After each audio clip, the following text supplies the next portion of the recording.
এই সৃজনশীল প্রশ্নটি ঢাকা বোর্ড 2024 সালে এইচএসসি আইসিটি পরীক্ষা আসছিল আইসিটি বইয়ের তৃতীয় অধ্যায় দ্বিতীয় অংশ ডিজিটাল ডিভাইস থেকে।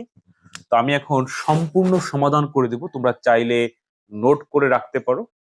তবে আমার বিশ্বাস মনোযোগ সহকারে সম্পূর্ণ দেখলে অটোমেটিকলি তোমরা বুঝতে পারবে।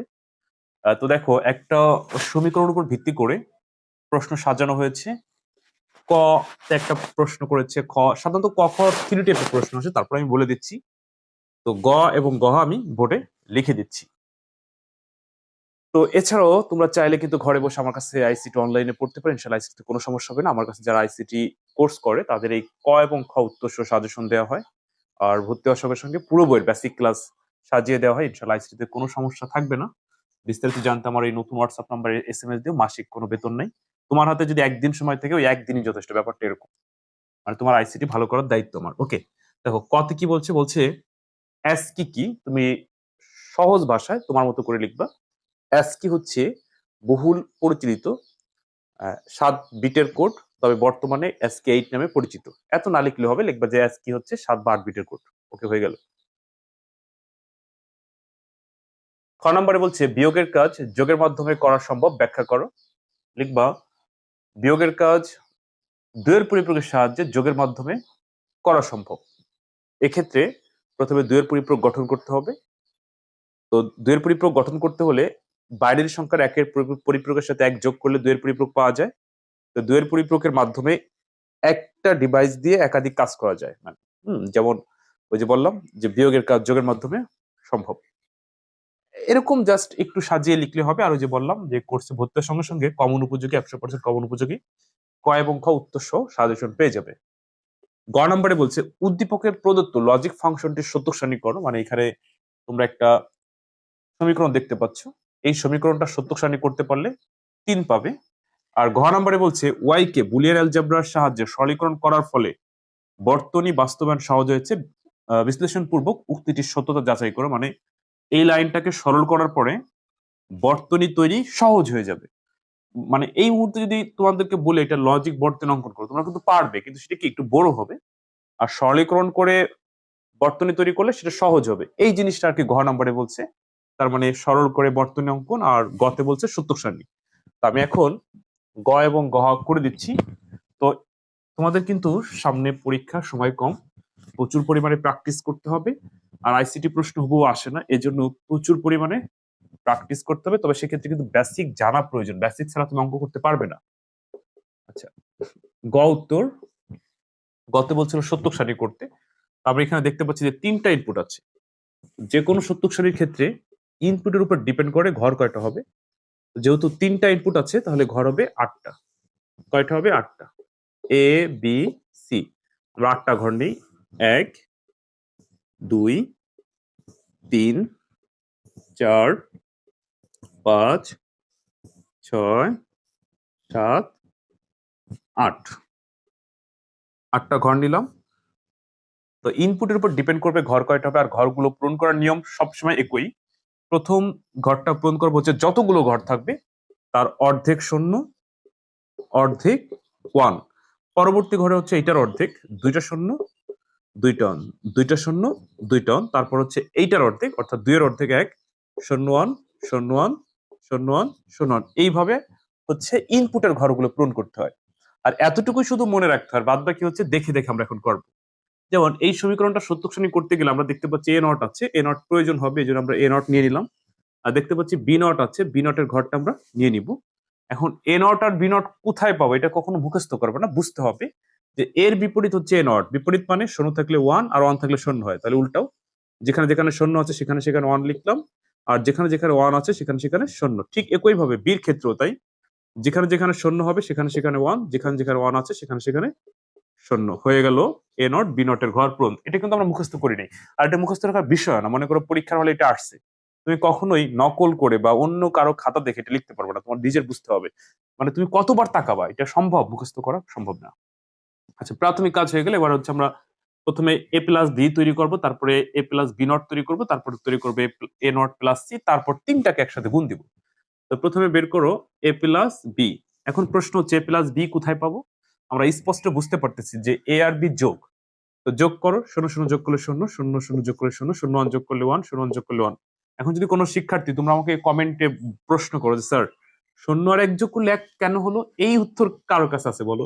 0 আর 1 যোগ করলে তো একই হয়, মানে তুমি কলেজে পড়ে যদি এইসব না বুঝো, আবার 0 1 যোগ করলে 1, 0 1 যোগ করলে 1, এইখানে আমাকে প্রশ্ন করতে পারো স্যার 1 আর 1 তো 2 হওয়ার কথা, কিন্তু 1 কেন হলো? 1 আর 1 যোগ করলে তো 2 হওয়ার কথা, 1 কেন হলো? এই 1 মানে হলো চালু, তাহলে ব্যাপারটা এরকম হলো চালু যোগ চালু সমান চালু, মানে এটা এই 1 মানে সংকেত চালু, বুঝছো? ওকে, এ প্লাস বি হয়ে গেল। এবার আমরা হচ্ছে এ প্লাস বি নট তৈরি করব। এখন প্রশ্ন হচ্ছে এ প্লাস বি নট কোথায় হবে? এই একই নিয়ম। এবার তোমার লক্ষ্য করতে হবে এ কোথায় আর বি নট কোথায়, এই ঘরগুলো যোগ করতে হবে। তো 0 যোগ করলে 1, 0 যোগ করলে 1, 0 0 যোগ করলে 0, 0 0 যোগ করলে 0। আর যোগের ক্ষেত্রে একটা জিনিস মনে রাখবা, যেহেতু এখানে 4টা 1, এখানে কি আছে দেখা লাগবে না। 1 1 1, এ প্লাস বি নট হয়ে গেল। এবার আমরা বের করব এ নট প্লাস সি। এখন প্রশ্ন হচ্ছে এ নট প্লাস সি কোথায় পাবো?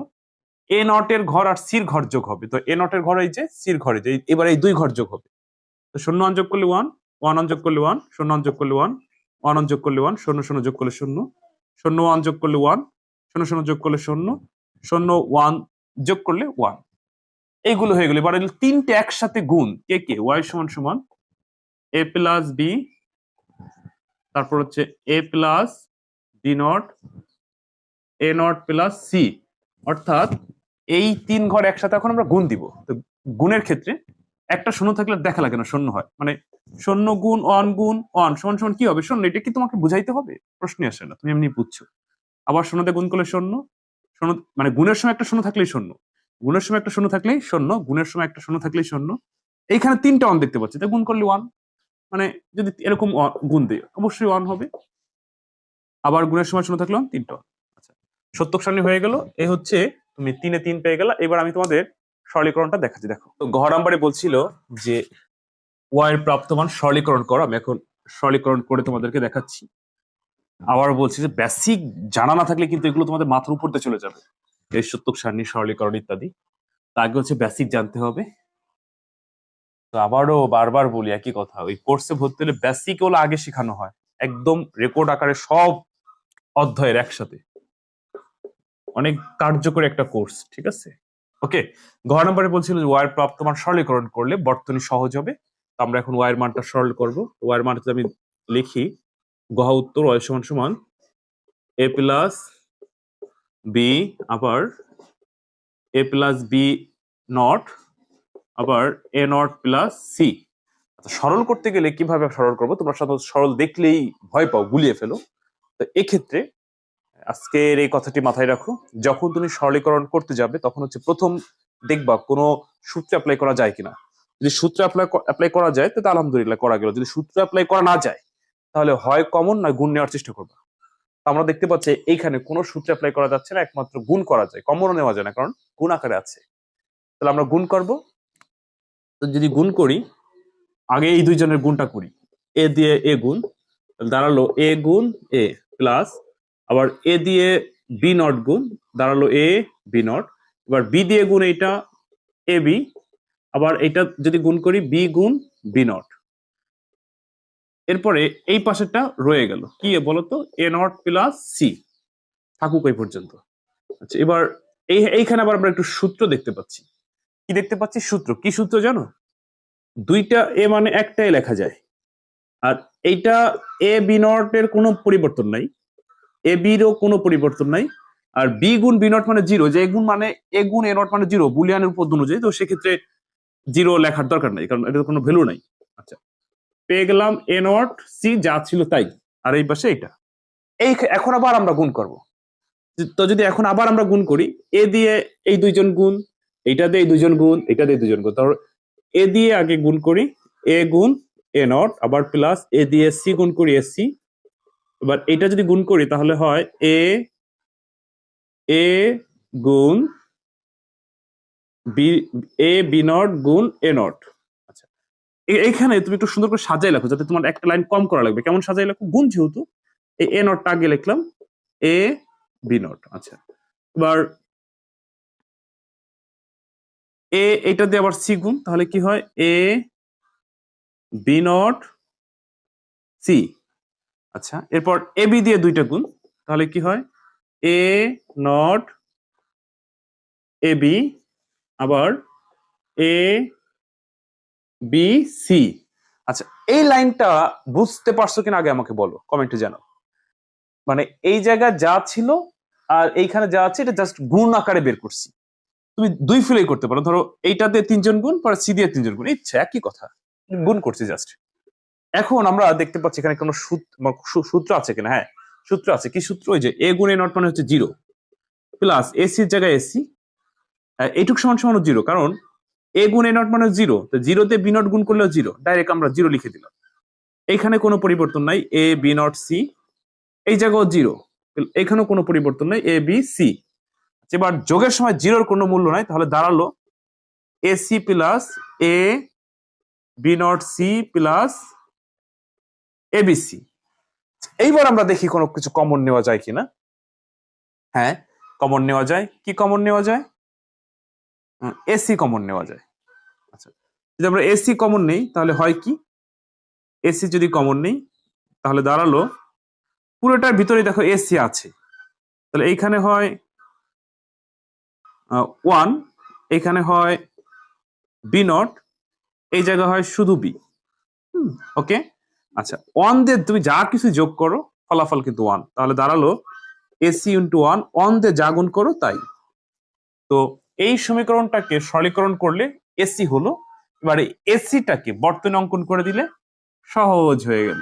এখানে এ দিলাম, এখানে সি, তাহলে ওয়াই সমান সমান এসি। এইটাই তোমার কাছে জানতে চাইছে যে এই সমীকরণটাকে সরলীকরণ করে বর্তনী কিন্তু সহজ হয়ে যাবে। হ্যাঁ, সহজ হয়ে গেল, তো আমরা লিখবো যে ওয়াই এর সরলীকৃত মান হচ্ছে এসি, এবার এসি কে বর্তনী করলে সহজ হয়ে গেল। উক্তিটি বিশ্লেষণ করে দেখানো হয়েছে। বাস, ওকে, ফাইন, তুমি 4-এ 4 পেয়ে গেলা। তো এইভাবে কিন্তু তোমাদের পরীক্ষা আসবে। এখন দেখা যাচ্ছে যে তোমার পরীক্ষা হুবহু এটা দিয়ে আসলো না, অন্য একটা দিয়ে আসলো। তো যেভাবে আসো, যদি তুমি বেসিক জানো অবশ্যই পারবে। তো ঠিক আছে প্রিয় শিক্ষার্থীবৃন্দ, আজ এই পর্যন্ত থাকুক। অন্য কোনো দিন অন্য কোনো ক্লাসে তোমাদের সাথে আবার কথা হবে। সবাই ভালো থেকো, আল্লাহ হাফেজ।